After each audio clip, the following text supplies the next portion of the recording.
Well, just over 20 days to go to the opening of Thailand to general travelling and tourism. Again, via, of course, what we know as the Phuket Sandbox. What we've learned in the last 24 hours that there is also a Samui Sandbox, well, a similar project which will hopefully maybe allow Samui to open up. They're even asking that to happen on July the 1st as well.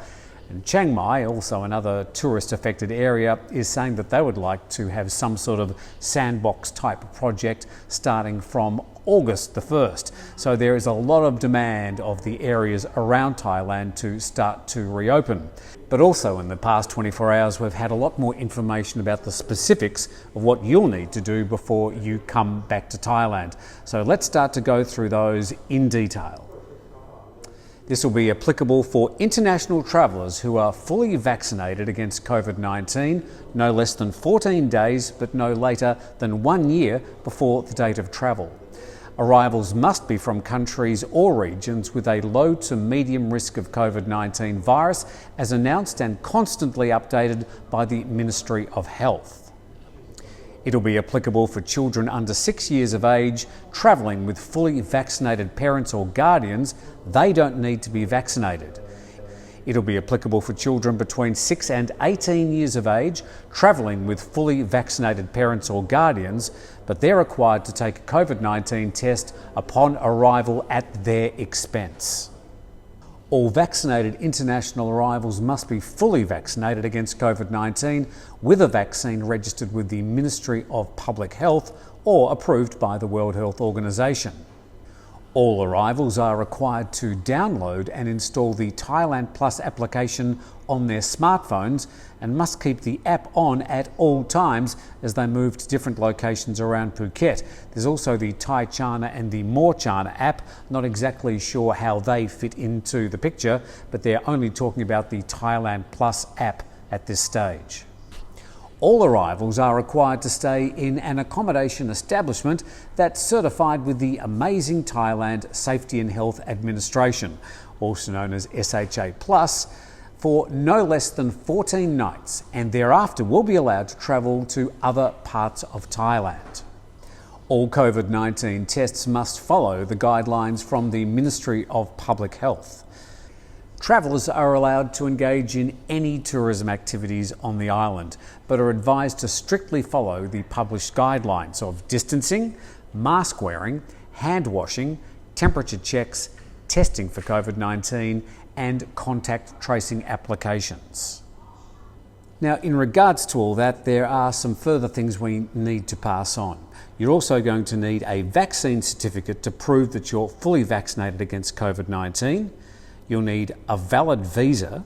You'll need a certificate of entry, a COE, issued by a Royal Thai Embassy or consulate in your country. You're going to need a specific COVID-19 health insurance policy with a minimum coverage of $100,000, a confirmation of a hotel booking for 14 nights in an SH Plus certified accommodation establishment, a medical certificate with an RT-PCR laboratory result indicating that COVID-19 is not detected, issued no more than 72 hours before departure. And the duration of your stay can be less than 14 days, but travellers will have to leave Phuket on or before the permit to stay date. So that's going to keep you fairly busy, but once you get to Phuket, this is what you're going to need to provide. You'll have to go through immigration and customs procedures, of course, and a COVID-19 screening that'll include a RT-PCR test. You'll need to download the Thailand Plus application when you arrive, and you'll need to check in at the pre-booked SHA Plus certified accommodation and stay there for no less than 14 days. In the past, they've said you don't have to stay at the same SHA hotel for the full 14 days and that you may be able to chop and change. It appears from this notification that that may not be the case. During your stay, you'll need to undergo a COVID-19 test using an RT-PCR or rapid antigen method on day 5 of your arrival. You'll be able to engage in tourism activities or enjoy services in SHA Plus certified venues and businesses under the guidelines that we mentioned earlier. For any emergencies in case of having respiratory or other related symptoms, you'll need to alert the staff at your accommodation or contact the nearest hospital. And the operator of the accommodation establishment where you're staying is required to report the name list and status of all foreign guests to the provincial authority on a daily basis.